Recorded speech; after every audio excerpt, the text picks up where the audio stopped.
For this part of the workshop, we are going to practice some breathing techniques. Why would breathing be a helpful thing for stress management? Well, I think like sometimes if I know I'm stressed out, I'll start breathing really heavy, and like I would almost if I was working out, but I'll just be like kind of hanging around. So. Yeah. So that's often why it's recommended. When we're in fight or flight response, our breathing gets really shallow. And by doing deep breathing, deep natural breathing, what we're doing is we're telling our body, I'm not in danger. Stop releasing all that cortisol and other chemicals that is telling my body that I'm in danger. And so by doing deep breathing, we help slow down that system. We help stop the fight or flight response. It also helps because sometimes we get really anxious because things feel out of control around us. You know, maybe my coworkers are arguing and it's not my place to go talk to them about that. But one thing I always have control over is my breathing. So knowing that there's something that we always have control over can help sometimes. And another way it helps is that sometimes doing different breathing exercises can distract us from the thoughts that are making our anxiety and stress higher than it needs to be. And so having breathing is a way of distracting ourselves a little bit. So it's really common that people recommend just take some few deep breaths. Unfortunately, in our society, though we've been kind of taught to breathe wrong in a way. We've been taught to suck in our gut and stick out our chest and take a deep breath up here, which actually creates more tension. So when you think about deep breathing, natural breathing, diaphragmatic breathing, what you want to be able to do is breathe a little bit more from your belly. So has anyone ever seen a baby breathe? So if you haven't, watch a baby. Their belly goes up and down when they breathe. And so what I'd like you to do is put your hand on your chest and your hand on your stomach, and to take a deep breath in and imagine that you're filling up your belly like a balloon. And when you breathe out, you push the air out. So slowly and deeply breathing in, and I'm really kind of exaggerating this. And when you breathe out, you push the air out. And the goal is that your hand on your belly moves much more than the hand on your chest. So continuing to slowly and deeply breathe in and out. And with each breath in, filling up your belly like a balloon, and with each breath out, pushing the air out. And just continue to do that for a little while. It may be a little bit awkward at first because it's different than how you might have learned to breathe. But as you continue to do that with more practice, it'll become easier. Now, it is easier to do this if you're laying down. So maybe tonight when you're trying to sleep, lay down for a little bit, put your hand on your belly and your chest, and practice breathing in and out slowly and deeply. And continuing to try to fill up your belly like a balloon, and then push the air out.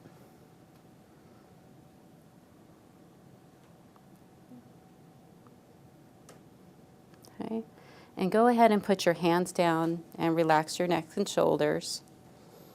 And close your eyes. And just continue to practice a little belly breathing or deep breathing.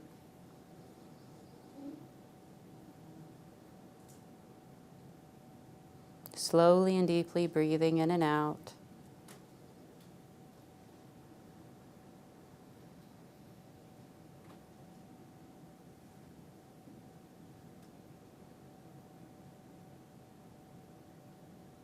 And continue to slowly and deeply breathe in and out.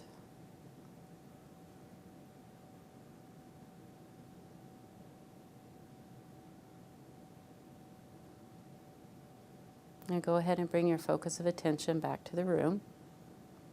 Okay. So earlier we had, in part 1, talked about rating your stress level on a scale of 1 to 10. For anyone, did your level go down just a little bit? Kind of how you're feeling when it comes to stress? I know mine did. So I was a 7 in part 1, and now I'm feeling maybe more like a 5. And so it can kind of bring that down a little bit. Sometimes people, if they're not used to breathing like this, they get a little dizzy. And so if that's the case, then you wouldn't want to do it while you're driving, and you want to be careful. But this is a type of breathing that you can do with practice before a test, even while you're giving a presentation, or maybe while you're having a difficult conversation with somebody. They won't know that you are doing that breathing, but practicing it in different circumstances. Okay? The next type of breathing that we're going to add to your kind of stress management toolkit is called wave breathing. And what I want you to think about is a wave. So some people like to see it and some people like to feel it. And when I'm going to lead you through this, and then I'm going to be quiet, and then you'll continue to do it on your own at your pace. The goal is that you have smooth, steady transitions between in and out. So as you're breathing, you're going to imagine going up on the wave as you breathe in, and as you breathe out, you're going to imagine that you're going down on the wave. Now, there is not one right way to do anything. So if your mind decides to do something different, that's fine. When you learn stress management techniques, you want to modify them and make them your own anyway. And as you practice things that are new, you don't want to throw them out right away, because a lot of things are, maybe they're awkward at first. So you want to practice things for a while, and then you can decide whether or not they fit for you. Okay? So I will guide you for a little bit, and then you will do this on your own. So sit as comfortably as possible and take a deep breath in, and kind of remember that belly breathing. And breathe out. And continue to slowly and deeply breathe in and out. With each breath in, imagine that you're going up on the wave. And with each breath out, imagine that you're going down on the wave. Continuing to slowly and deeply breathe in and out. With each breath in, going up on the wave. And with each breath out, feel your body sink down, becoming more and more relaxed with each breath out.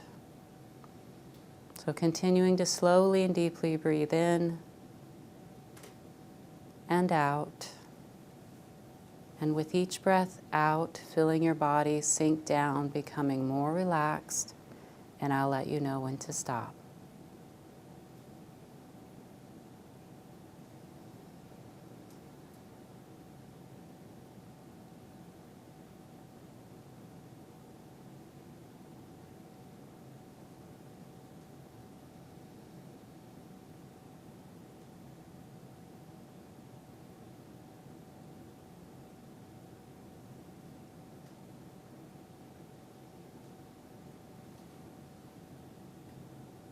Now go ahead and bring your focus of attention back to the room.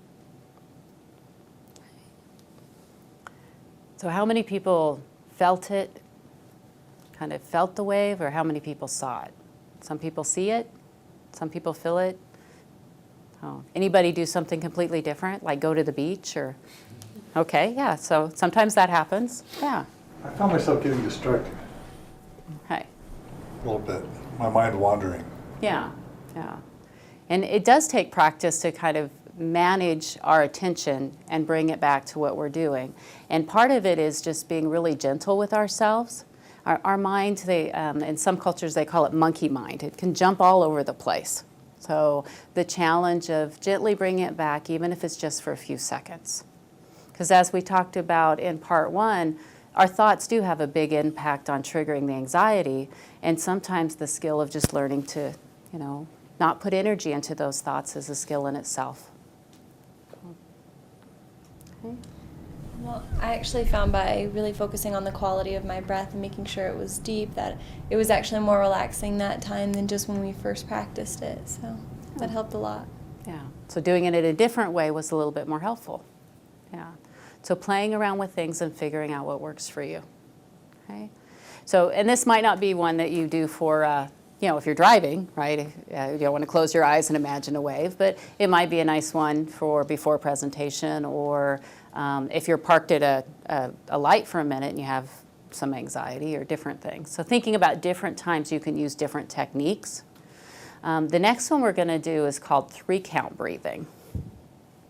So 3-count breathing, what we're going to do is, this is for usually if you're more anxious. So if you think about when you're an 8, 9, or 10 and you're feeling pretty anxious, and what we're going to do, so if you can think of what that looks like, because now that I've got you relaxed, I need to get you back up there again so I can relax you, right? So thinking about, okay, what does a 8, 9, or 10 look like in my stress level? We're going to breathe in for 5, hold for 5, and breathe out for 7. And we're going to do that 3 times. Okay, so say I'm about to go do a presentation, and presentations make me anxious, and that might be something, and then I would do this. Okay, so everyone together, get ready, and breathe in, 2, 3, 4, 5. Hold, 2, 3, 4, 5. Breathe out, 2, 3, 4, 5, 6, 7. Breathe in, 2, 3, 4, 5. Hold, 2, 3, 4, 5.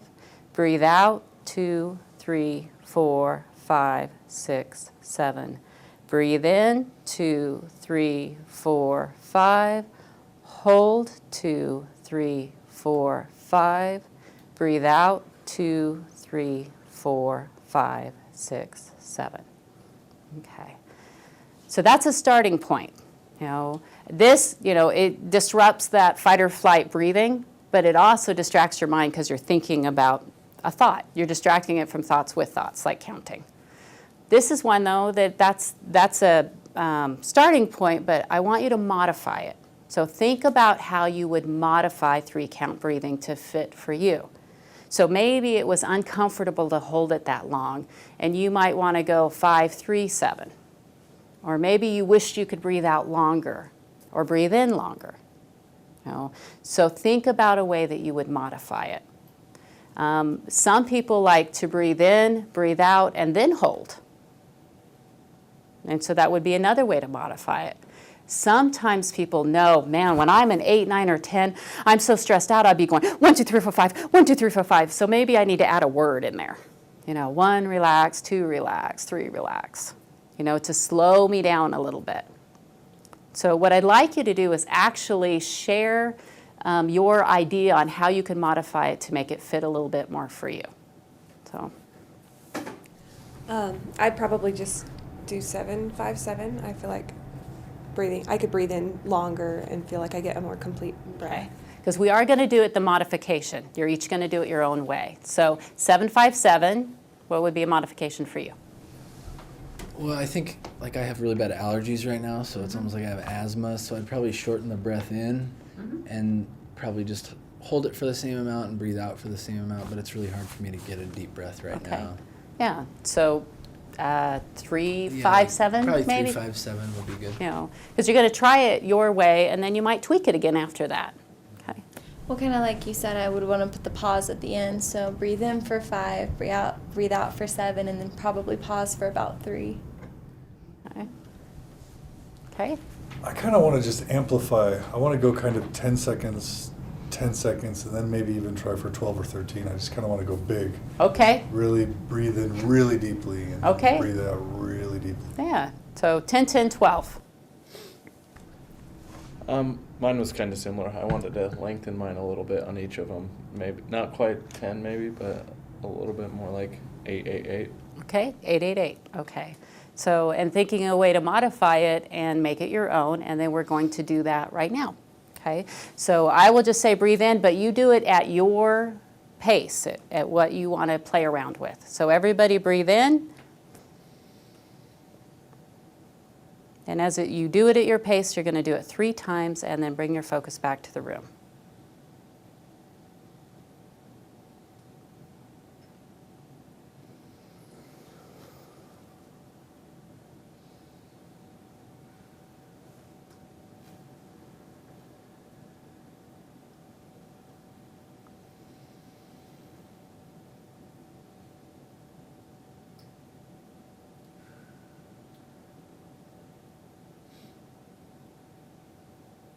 So for anybody, did that fit a little bit better? So you might, some people might, anybody modify yours again? Tweak it? Okay, yeah. So continuing to play around with it and finding ways to tweak it. So now we have deep breathing, we have wave breathing, we have 3-count breathing, and then this last breathing we're going to do in this part is nose breathing. So part of this is count breathing help distract our mind with thoughts. This is including kind of a little bit of a behavior movement. So what I'd like you to do is put your elbows on your legs and your hands in your face. Okay? And you're going to close your right nostril and breathe in through your left nostril. And then you're going to switch, close off your left nostril and breathe out through your right. Don't switch, breathe in through your right nostril and switch and breathe out through your left nostril. And breathe in through your left nostril. Switch and breathe out through your right nostril. And breathe in through your left nostril. Switch and breathe out. And continue to breathe in. Switch and breathe out. And breathe in. Switch and breathe out.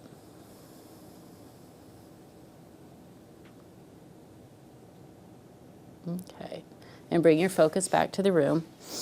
So that one for some people is a little awkward at first, but part of it is when we're having that fight or flight response and our breathing is really shallow, we want to be able to do things that maybe some people will breathe in a bag if they're having a panic attack, but it's really hard to hyperventilate if you're breathing in through one nostril. So if you breathe in slowly and deeply, so you want to be able to do things without having props available to you, like a bag to breathe in. So it is hard. Maybe one of these days someone will call me and say that I was able to do it, breathing in and out of one nostril. For some people, focusing on that distracts your mind. Now, for some people, just putting your hands in your face can be comforting. For others, it might be triggering. So it accomplishes a couple of different goals. So there are lots of different ways to do it. Some people like to put 3 fingers on their forehead and practice with these 2 fingers, with their thumb and their pinky. Some people just kind of go back and forth. Okay? So you can play around with that and have different ways to practice. So those are 4 breathing techniques to use to help bring, to add to your toolkit, play around with them. Maybe out of the 4, there'll be 1 or 2 that you can use at times that kind of fit for you. So I encourage you to practice.